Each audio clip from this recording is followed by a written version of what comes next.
All right, well, this is where it all happened.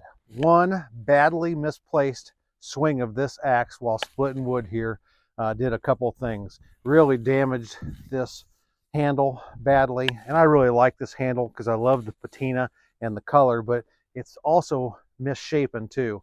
You can see this, it's got a big swale to it going that way. And if you look at it like that, it's got a swale going that way. So it's a multi-directional handle, but I still like it. So we're going to try to salvage it. Planning on steaming it. Not going to happen today. Woke up this morning, it was 3 degrees. Still pretty cold now. And put it in a tube, try to steam it. I'll show you, and then we'll try to rehab this thing. If it doesn't work, what the heck? We'll learn something along the way. You can really see the bow in this axe as I lay it on a flat surface. It's not just bowed one way, it's bowed 2 different ways.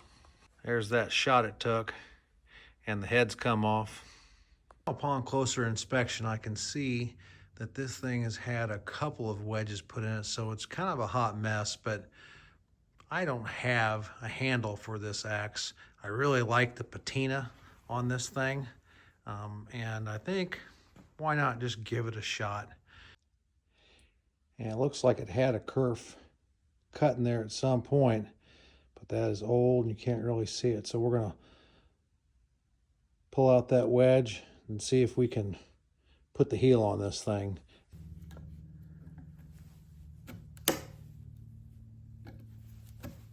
This is the final wedge. So there's 3 of them in there. Now we're going to open up that kerf again.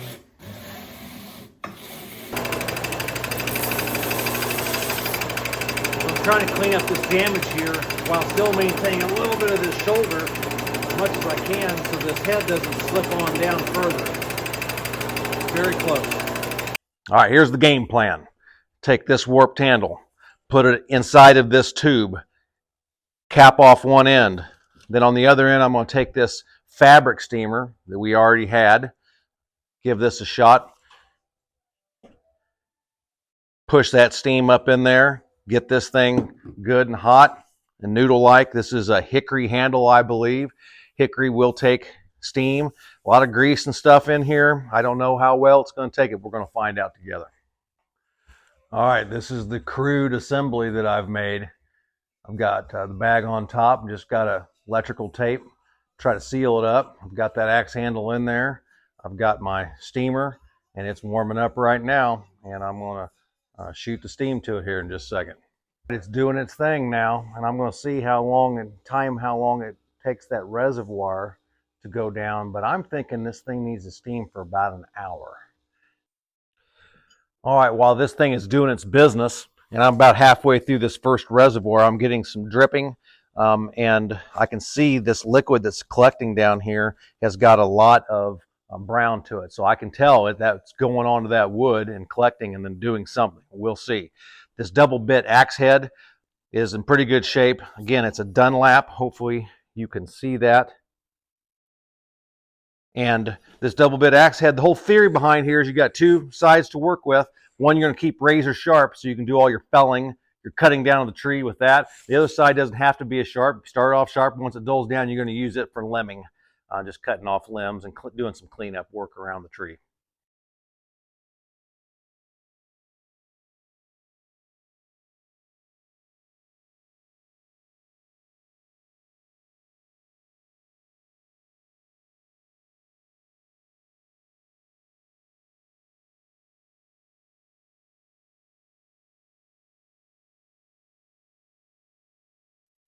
All right, this axe handle's been sitting here for about 4 days, and I'm looking for a little bit of luck.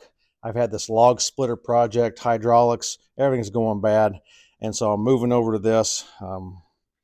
This is the moment of truth. This is what Ernest Hemingway called El Momento de la Verdad, the moment of truth. That's when the bullfighter stands right above the bull and exposes himself, and I feel like a little bit like that right now. It didn't come back on me.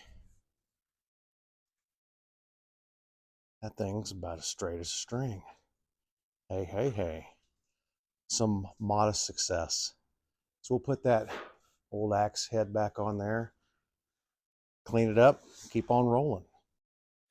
So I love the patina that was previously on this, but when I steamed it, it all blew off and all the oils and everything came out of it. So I'm replacing that with some stuff called Odie's oil.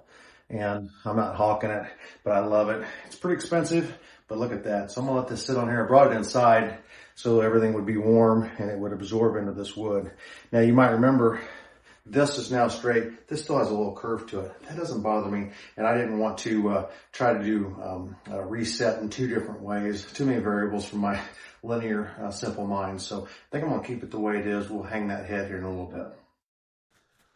Real quick update. I've had this up at the house and this axe handle kind of started to return back to its old bow. Not nearly as much, but it has like some muscle memory in the wood. And so I brought it back down here. It's been sitting down here for a couple of days and I clamped it back down against the bow, reversed it, and I put something around, just grabbed a piece of galvanized pipe I had laying around, and I'm gonna release this and then I'm gonna fix up this axe handle to protect it a little more against bad strikes. Yes, the re-education of this axe handle, once again, has been fruitful. We'll see how long this lasts. You may remember I had this thing pretty boogered up from a bad strike. And so what I did is I took a tube from a bicycle tire and I cut it. You know, people make Ranger bands. Just take a little slice from your tube and you can strap stuff together with those Ranger bands. And this is the same concept. So I'm going to have some rubber underlayment and then I'll wrap this in paracord. And I went ahead and hung the axe handle. Remember, when you hang your axe head, hit from the bottom, never hit from the top. All these old axe heads have spots where they've been beat all to heck, and this had it on the bottom and the top. I ground it down, kind of cleaned it up a little bit, and then when I hung the head, I took the wedge, and this is not a metal wedge, it's a wood wedge, slathered it in some wood glue, got it in there. This thing's on there very firmly. I'm going to cut this off, wrap that, we'll be done.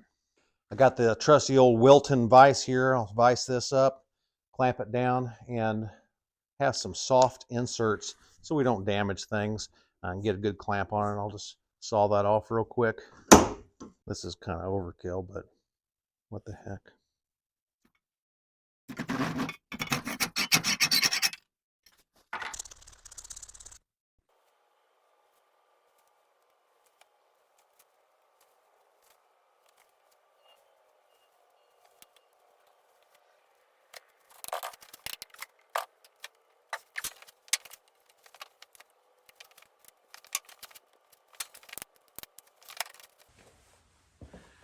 All right, this is it, folks. Got a little hanging strap here at the end, and this is all finished up, and I'm going to take this up to the house. My final piece will be, I'm going to put some glue here on the final 4 bands. I saw, who was it? Buckin' Billy Smith, who is the real deal. I saw him do this. He just glued these final bands, rounds down below into place all the way through, and that looked like a brilliant idea. The one thing I've done that you haven't seen is to put this rubber underlayment. I call that Ranger bands. It's an inner tube from a bicycle, cut it in pieces, and I think that's going to give it that extra cushion and extra grip for years to come. Once we secure these bottom several bands, it's going to be rock solid. Try it. Thanks for watching.